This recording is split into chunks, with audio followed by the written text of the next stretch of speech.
Issues 47 and 48 of Combat Patrol. The Deffkoptas just landed.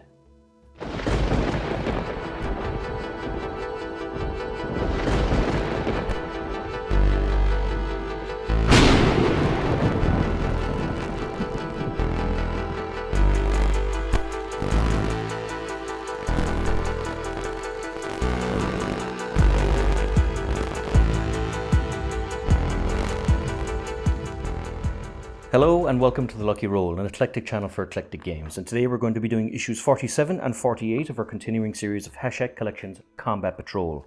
Now, these two issues are very interesting because they come with the Deffkoptas. So, three kind of helicopters that the orcs use to fly into battle. Now, we have them painted and built there. We'll look at those in a moment. But we'll have a quick look at the actual issues themselves.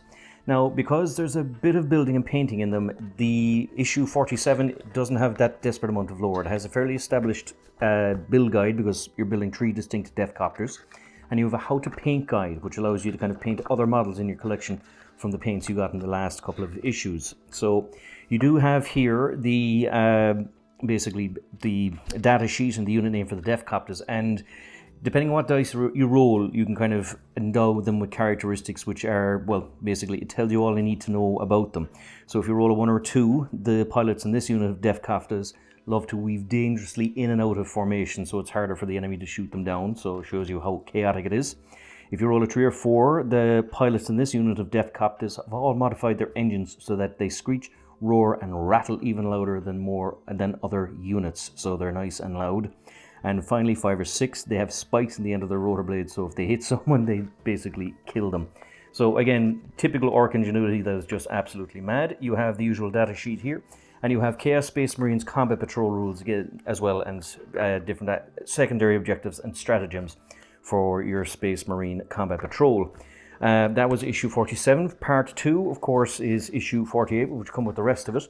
And you have here the paint guide. Now, this paint guide concentrates on the Deffkoptas themselves, and again, as you can see, there's a lot of painting here. Now, I opted to kind of copy the paint scheme on the front of the issue as best as I can. Now, this one does deviate a little bit, but I see that it uses an awful lot of lead belcher to kind of put a solid metallic base on it. I tend to like to dry brush black because I find my own personal taste that it gives a more of a metallic kind of black sheen, but again, all your personal preference. But if you're someone who's following the actual paint guide religiously on these models, this is quite a good paint guide, down to the point that even the goggles of one of the orcs is highlighted. Sorry, excuse me, two of the orcs, that the goggles are highlighted in different colors. You have here a little bit of lore on the orcs in the sense that they're cunning but brutal. So they're either brutal and cunning or cunning and brutal, but a combination of both makes them deadly. Now, in this case, it's the cunning but brutal. So it shows you here the crafty mech gubbins. So these guys are the mech orcs, and they just kind of make insane things to just kind of eviscerate the opposition. You have the mad docks, which are where the mechs will work on machinery, the docks will work on the orcs. So I mean, they were able to heal grievous wounds. There's a very famous orc book where the protagonist basically got decapitated and then his head implanted on another orc and carried on.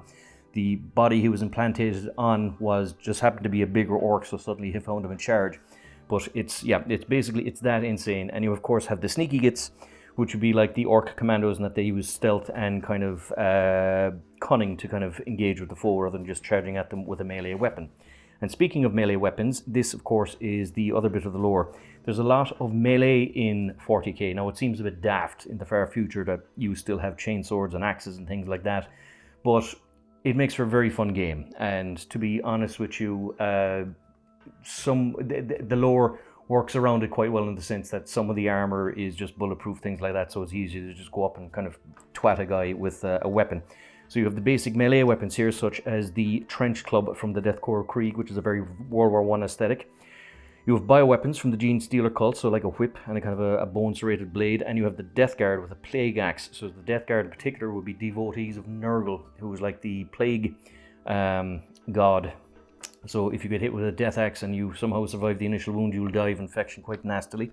You have heavy melee weapons, so as you can see here, you have a power scythe, and you have the Astra Militarum with a hefty maul. So this is This guy here for the Astra Militarum is kind of like an Ogren, so they're kind of just much bigger than average humans, not quite as smart, but they're great for heavy melee specialists. And you have explosives and grenades, of course, where you would have, say, the Space Marine here with a typical smoke grenade, you have the Leagues of Votan with a concussion grenade, you have the Eldari with a plasma grenade, and the Orcs, being Orcs, they just get a squig, they put explosives on it, and it runs towards the bad guys, or good guys, or the opposition. So, crazy, but fun.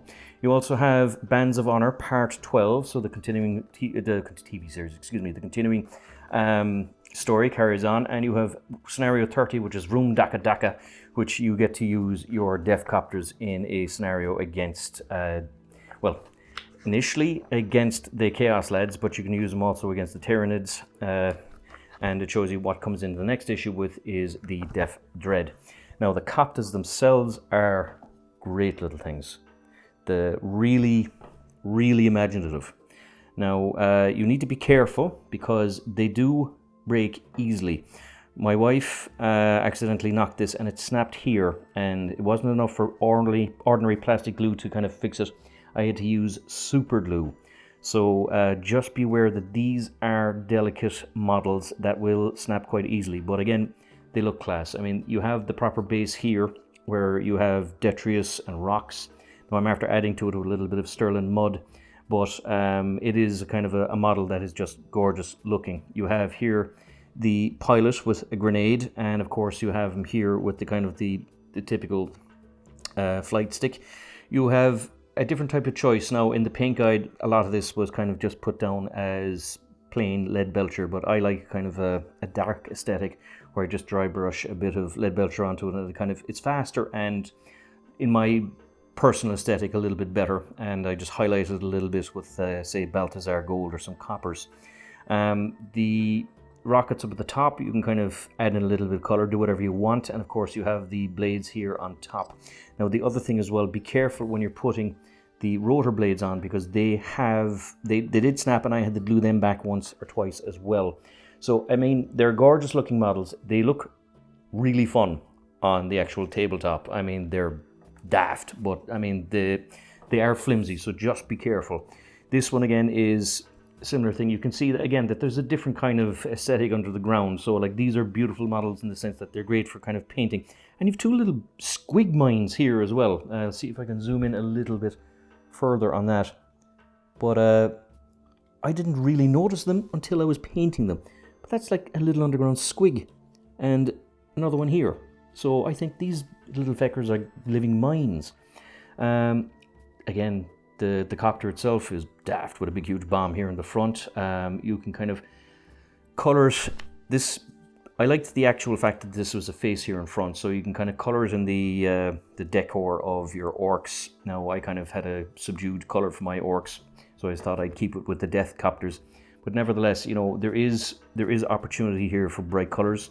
Like say even like the electric box here, that there's different things you can kind of add. You have the glasses as well, and of course he's a bolter pistol, so he's literally firing one-handed whilst flying a helicopter at the same time, which is just daft.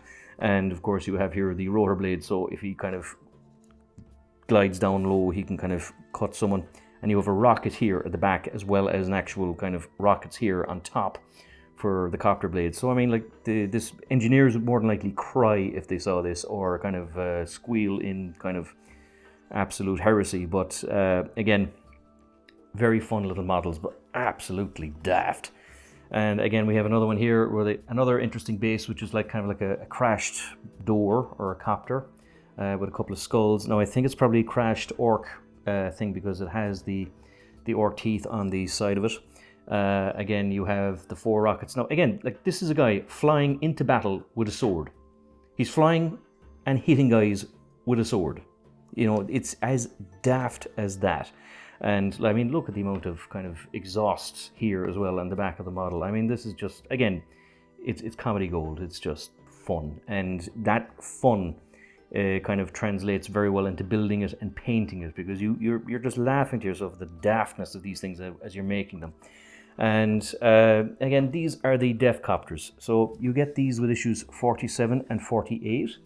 The only thing, again, is they're lovely models. They're delicate.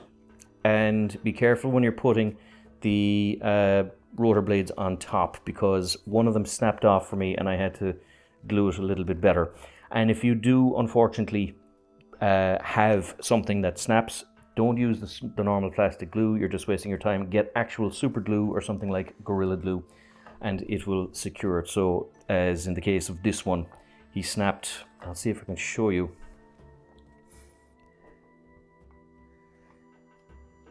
He snapped here. I don't know if you can see the kind of the little shine, but that's where the model snapped when it fell on the ground. But I was able to use super glue to put it back, and it's working again as intended. Nevertheless, that's issues 47, 48. As always, if you enjoy these videos, please like, subscribe, all that good YouTube stuff. And until next time, this is Sean, signing off.